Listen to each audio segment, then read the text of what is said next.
So here at Port Arthur, it is a nasty place. It is all about punishment and discipline after all, being a prison, but it has one new idea.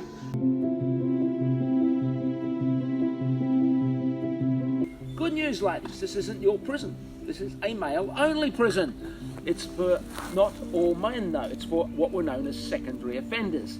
That meant that if you came to Tasmania, you might be assigned out to a government work gang or to work for a farmer or something like that to serve your time. If you behaved yourself, you would never see this prison. But once you start misbehaving, once you're here, this is where you're going to be sent to. So this is theoretically a prison for the worst of the worst convicts here.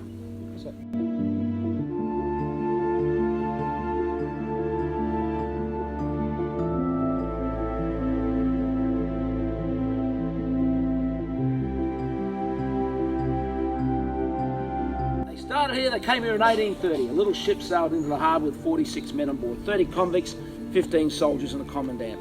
So 1830, September of that year, would have sailed into the harbour, probably up to somewhere where it could sort of set anchor, and then rowed ashore. They came here though not to build a jail in 1830. What they came here to do was to cut timber. This was purely and simply a timber getting operation. Most of those 30 convicts were convict timber getters from another timber station south of Hobart. What sort of timber? You see those great big blue gums over there in front of the White House. Those first two are about 170 years old, planted by Commandant Champ in the late 1840s. We'll give him the credit, it's probably planted by some convicts, but they are Tasmanian blue gums. They are 170 years old, they're middle-aged. If they're left alone, they can grow to be a couple of hundred years old and can grow to be 80 to 100 metres tall. They are monstrous trees. Nice, tall, straight timbers. Plus you had stringy barks, plus you had blackwoods.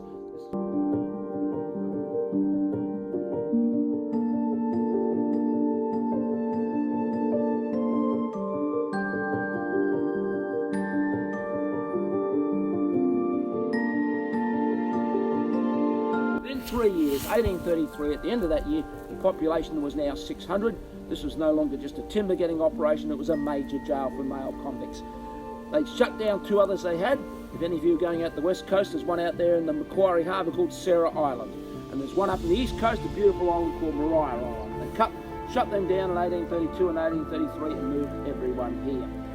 Now, by 1840, basically the population here is now 2,500. Plus you have a couple of thousand and a couple of probation stations on the peninsula, including that coal mines. Port Arthur at that stage was the third biggest town in Tasmania, behind Hobart. After that wall there, individual cells, this size, 7 feet by 4.5, I understand. You slept on hammocks, you rolled the hammock up in the morning, put it on the shelf, you had a tiny bit more room. Not that down here you would spend much time in the cell anyway. Down here were the worst offenders and the new arrivals. These men would wear shackles inside and outside, 20 kilos in weight maximum, around their ankles like a chain up to their belt so they could work and walk but not run away. And they get the worst jobs here, of course. Now, the British justice system, the British convict system in Australia works on this premise. Certainty of reward for good behaviour in your sentence. If you behave yourself, you will rise upwards in the system. Here, literally, you go to the second floor. Second floor, same size cells. Still get pretty awful jobs, but you do get lighter shackles, roughly half the weight, 6 to 10 kilos. Continue to behave, up you go again, but not to the third floor. You go up to the very top floor. Now up there, no individual cells. It's a big open plan dormitory. It'll house 348 convicts. None of these men wear shackles. They get offered trades, they get an education, and of course they're going to get released much quicker than the men down here. So now in this one big building, you have a certainty of reward and punishment system. You behave yourself, you can go from down here in the doghouse to up there in the penthouse, so to speak. If you misbehave though, it works in the opposite way. You come back down and you have to start all through the system again. It's like snakes and ladders. In the far corner over there used to be a little library.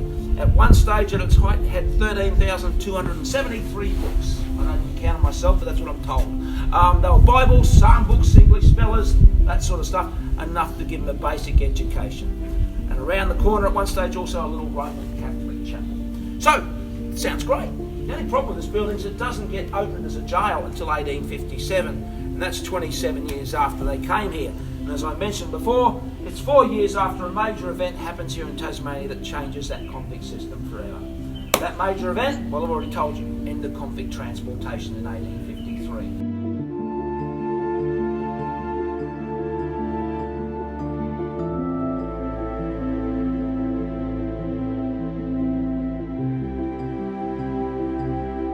major stone building built here at Port Arthur in 1835. It started construction. The first major one, the military guard tower up the hill there, of course. But religion played a big part in the reform process for convicts. That church, when it was finished in 1837, would house 1,100 people at a sitting. I'm not sure they had 1,100 people here at that stage, but they obviously knew they were going to get bigger. Reform systems that using the whip and other forms of physical punishment on convicts was ineffective. They thought a better way of treating convicts was to keep them separated and to keep them silent. That way they could basically reflect on their evil ways and, basically come to a better conclusion in life. That's a nice way of saying basically it's psychological or emotional punishment. 119 rules when he went into that place. It is totally self-contained. Unlike the other prisons here, it does have walls around it. That's because you don't come out of there until your sentence in there was finished. The maximum in there initially was 2 years. They reduced it to 18 months because it was having certain effects on convicts they didn't like. Now, what was in there? Had its own church, had its own exercise yards, had its own punishment cells, had its own cells. The rules, the first rule basically is you lose your name, you're no longer John Smith, you get a badge, goes over your left breast, that's your cell number and that's your identity while you're in there. Second rule, most importantly, 24 hours a day, 7 days a week, no talking, no singing, no muttering aloud, no vocalisations whatsoever, with one exception. On Sundays you have to go to church in there and you can sing hymns during service for that 1 hour. After that, no talking. If you break that rule or any of the other 118, they have 2 punishment cells in there. These are called dark or dumb cells. That is because they are 1 metre thick limestone walls, 4 big heavy doors. If they shut that last door behind you, you'll be in there for somewhere between 2 and 30 days. An hour a day, one at a time. We'll let you into one of the exercise yards. We'll be met by a guard and you'll go walk about. You're going to walk around that yard in circles at a brisk pace for 1 hour. At the end of the hour, you'll go back to your cell.